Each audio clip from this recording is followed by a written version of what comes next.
Oke, Assalamualaikum warahmatullahi wabarakatuh. Selamat pagi anak-anakku, kelas 12. Apa kabarnya? Setelah UTS, ya, setelah UTS, kita lanjutkan ke bab berikutnya. Tapi alangkah baiknya kita berdoa dulu ya. Sebelum kita mulai pelajaran, kita berdoa dulu menurut agama dan kepercayaan masing-masing. Berdoa mulai. Berdoa selesai. Baik, saya akan melanjutkan tentang bab selanjutnya, yaitu tentang obat-obat histamin atau yang disebut antihistamin.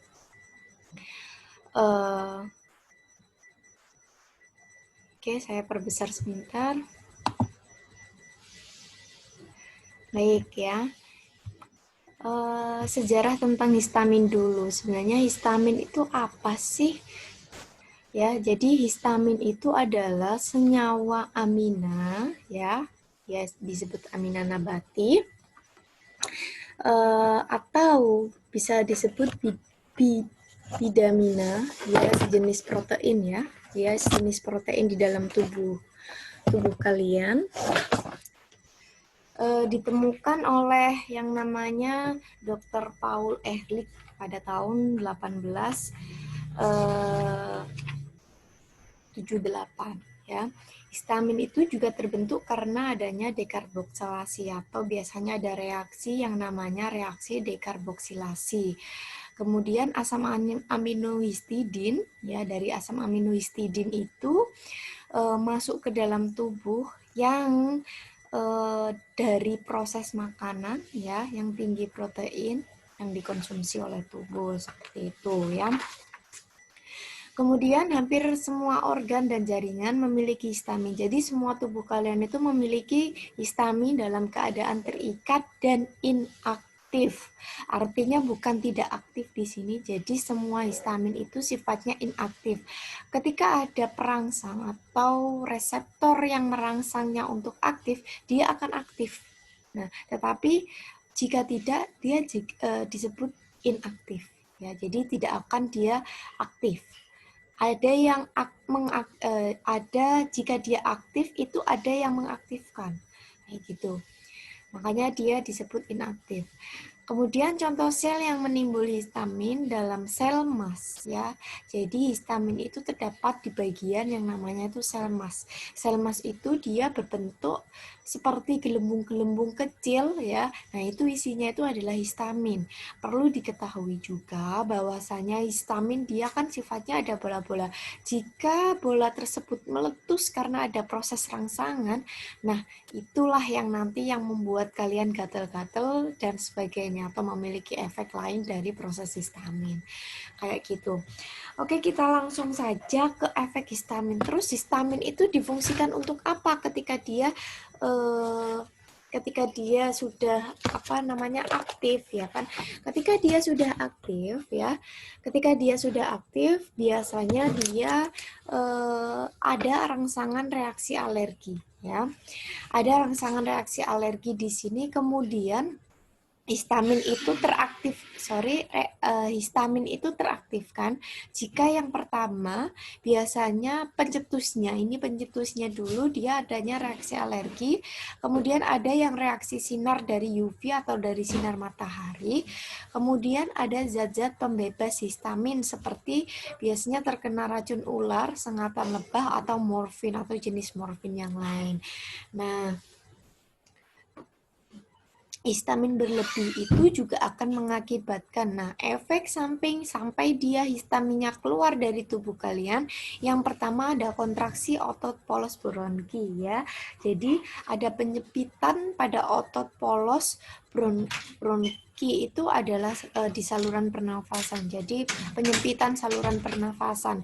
Kemudian ada vasodilatasi atau pelebaran semua pembuluh darah sehingga menurunkan pembuluh darah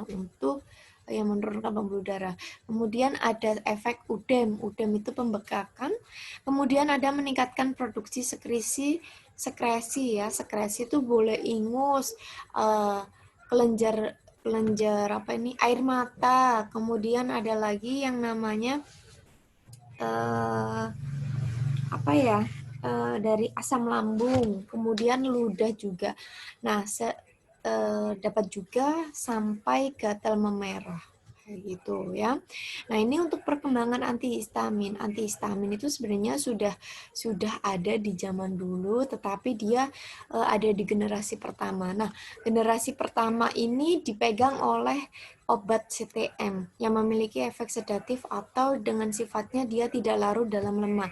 Sehingga untuk mekanisme kerjanya ya dia akan menembus sistem saraf pusat dan berikatan dengan reseptor yang ada di histamin, sehingga dari situ akan menimbulkan rasa kantuk. Nah, untuk yang generasi kedua yaitu dipegang oleh loratadin yang masih mempunyai juga efek sedikit ya, sedikit kantuk, maksudnya efek sedatifnya nggak se ekstrim yang di SCTM, tetapi yang antihistamin kedua ini mempunyai efek sedikit kantuk, tetapi memiliki apa namanya, efek yang sama ya, efek-efek manfaat yang sama untuk yang antihistamin generasi kedua. Generasi ketiga itu turunan dari generasi kedua, yaitu cetirizine sama loratadin. Ini juga sama memiliki efek yang sama dengan efek generasi kedua, karena dia kan diturunkan dari struktur cetirizine sama loratadin. Kemudian untuk penggolongan antihistamin. Nah, untuk penggolongan antihistamin sendiri, semuanya sebenarnya mekanisme kerjanya sama, yaitu mengurangi kerja histamin dengan cara mengeblok reseptor yang terdapat di histamin. Jadi intinya supaya dia tidak sampai keluar ya sel masnya yang terdapat di gelembung-gelembung sel mas ya yang terdapat histamin itu di dalam gelembung-gelembungnya itu supaya tidak keluar atau dia mengeblok ya, agar reseptor histamin itu tidak sampai pecah gitu ya. Nah, berdasarkan reseptor histamin itu juga terbagi menjadi beberapa ya. Jadi ada reseptor histamin 1, reseptor histamin 2, reseptor histamin 3 dan reseptor histamin 4. Nah, ketika kita membahas tentang reseptor H1 atau histaminnya itu adalah histamin klasik, kalian langsung berpikir bahwasanya histamin klasik ini adalah CTM atau generasi pertama. Ya, benar ya. Karena biasanya untuk histamin klasik ini adalah merupakan generasi pertama ya.